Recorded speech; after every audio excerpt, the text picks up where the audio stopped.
बच्चों, आज का टॉपिक है एक समान आवेशित गोलीय कोश के कारण वैद्युत क्षेत्र की तीव्रता का व्यंजक स्थापित कीजिए जब बिंदु कोश के बाहर, नंबर 2 पृष्ठ पर और नंबर 3 अंदर स्थित हो। जैसे ये जो है गॉस का जो प्रमेय है उसका अनुप्रयोग नंबर 2 है। ये अगला जो अनुप्रयोग है तो इसमें जो है जैसे गॉस के प्रमेय के अनुप्रयोग में पहला अनुप्रयोग हम पढ़ चुके हैं, तो उसमें हमने आपको बताया था कि सर्वप्रथम जो है सबसे पहले क्या किया जाता है। सबसे पहला काम हम इसमें करते हैं कि जो हमारा गॉसियन पृष्ठ है उससे गुजरने वाला हम संपूर्ण वैद्युत फ्लक्स निकालते हैं। तो ये जो संपूर्ण वैद्युत फ्लक्स होगा वो होगा integration of vector E dot D A, और दूसरा काम क्या करते हैं, हम गॉस की प्रमेय लगा देते हैं, फाई ई बराबर क्यू अपान एप्सिलॉन नॉट। इन्हीं दो बातों का हमको ध्यान रखना है। 2 पॉइंट अगर हम देखें तो इन्हीं दोनों पर जो है हम जितने भी अनुप्रयोग करेंगे वो सब जो है करना है। अब सर्वप्रथम जो है पहला इसमें जब बिंदु कोश के बाहर स्थित हो, जो हमारा बिंदु है वो कहाँ है, गोलीय कोश के बाहर है। तो अब जो है इसमें सर्वप्रथम हम जो है आर त्रिज्या का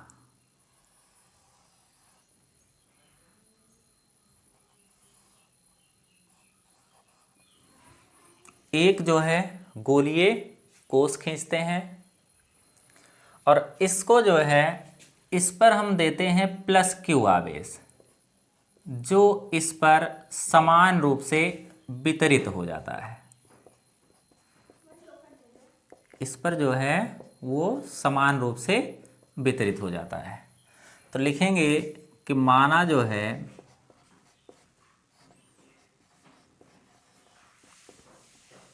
आर त्रिज्या का एक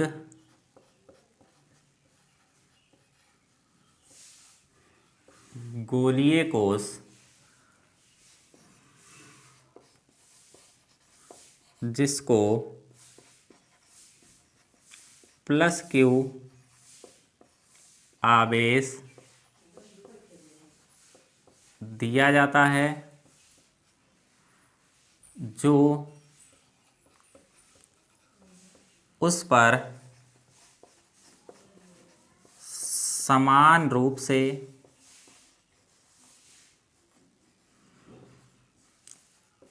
वितरित हो जाता है। माना जो है आर त्रिज्या का एक गोलीय कोश जिसको प्लस क्यू आवेश दिया जाता है, जो उस पर समान रूप से वितरित हो जाता है। अब अगर देखें तो इसका मान लेते हैं केंद्र कितना है, O है। यहाँ से जो है R दूरी पर, स्मॉल r दूरी पर एक बिंदु है P, जहाँ हमको तीव्रता ज्ञात करनी है। तो माना जो है या ऐसे भी लिख सकते हैं, कोश के केंद्र से R दूरी पर एक बिंदु P है, जहां तीव्रता ज्ञात करनी है, अर्थात जिस बिंदु पर हमको तीव्रता ज्ञात करनी है। तो चूंकि गॉस की प्रमेय लगाना है, तो गॉस के प्रमेय लगाने के लिए क्या जरूरी है कि जहां पर हम तीव्रता ज्ञात करें वो पृष्ठ कैसा होना चाहिए, बंद होना चाहिए। तब यहां पर हम जो है एक गोलाकार गॉसियन पृष्ठ की कल्पना करते हैं। तो ये जो पृष्ठ होगा, इस पृष्ठ को हम कहेंगे गॉसियन पृष्ठ। तो सबसे पहले अब हमको करना क्या है कि फाई ई निकालना है। तो फाई निकालने के लिए इसका पहले हम क्या करेंगे, एक अल्पांश भाग लेंगे। तो मान लेते हैं ये अल्पांश जो भाग है इसका वो हो गया अल्पांश भाग कितना, dA।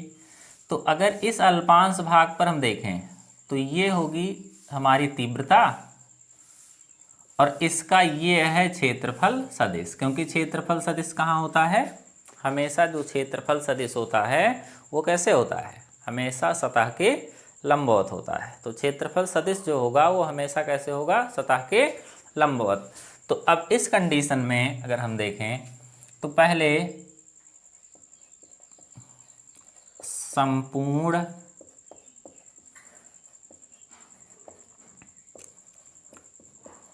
गॉसियन पृष्ठ से गुजरने वाला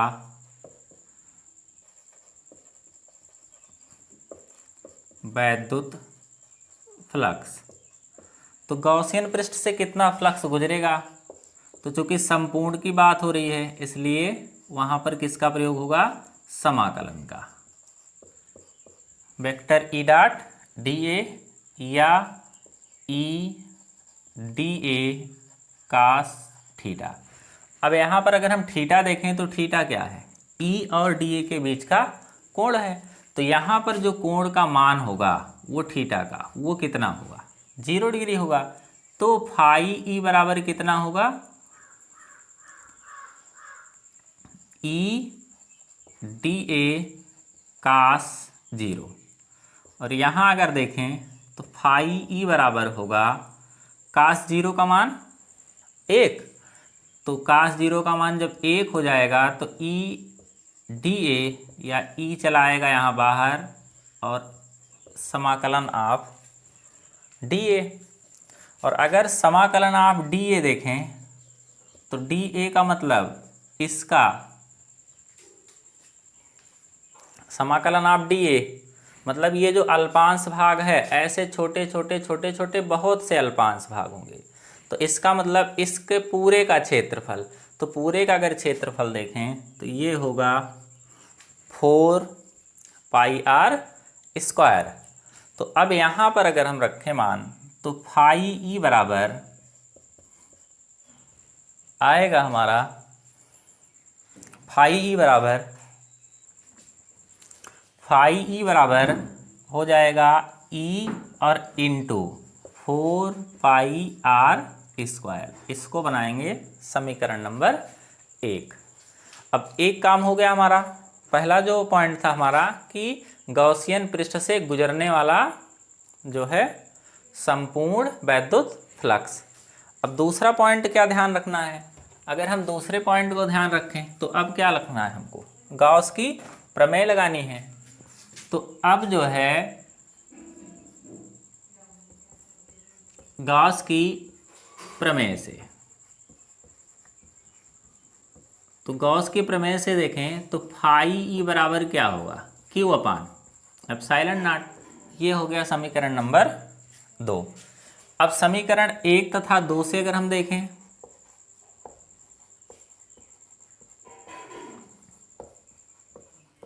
तो समीकरण 1 और 2 से अगर देखें तो एक पक्ष बराबर है, अगला पक्ष अपने आप बराबर हो जाएगा।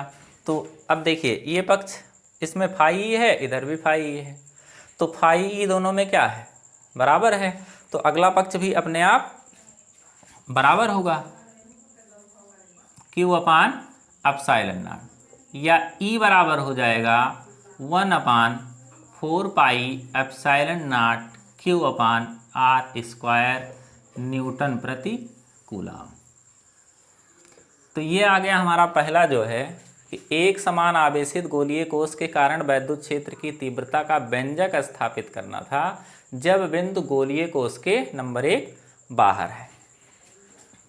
नंबर 2 पृष्ठ पर, जब हमको अगर पृष्ठ पर देखना है तो देखिए जब यही जो है बिंदु यहाँ से जो है इसके पृष्ठ पर आ जाएगा तो पृष्ठ पर आ जाएगा तो ये दोनों आर आपस में बराबर हो जाएंगे। तो पृष्ठ पर होगा तो ये आर जो है इस आर के बराबर हो जाएगा, अर्थात यहाँ पर जो तीव्रता आएगी वो होगी 1/4πε0 Q/r² न्यूटन प्रति कूलम। ये हो गया इसके कारण इसके पृष्ठ पर। अब अगर हम तीसरे पॉइंट का ध्यान रखें तो तीसरा पॉइंट क्या है? तीसरा पॉइंट जो है वो है अंदर, मतलब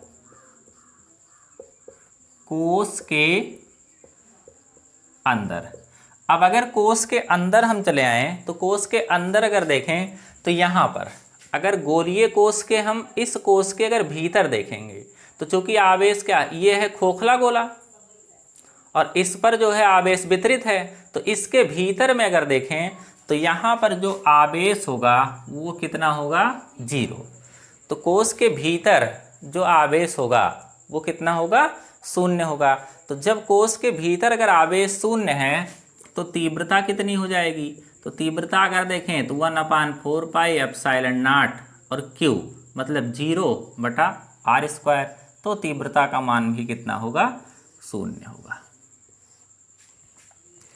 तो इस प्रकार से हमने आज सीखा जो है कि एक समान आवेशित गोलीय कोश के कारण वैद्युत क्षेत्र की तीव्रता का व्यंजक जब बिंदु कोश के बाहर, नंबर 2 पृष्ठ पर और नंबर 3 अंदर स्थित हो।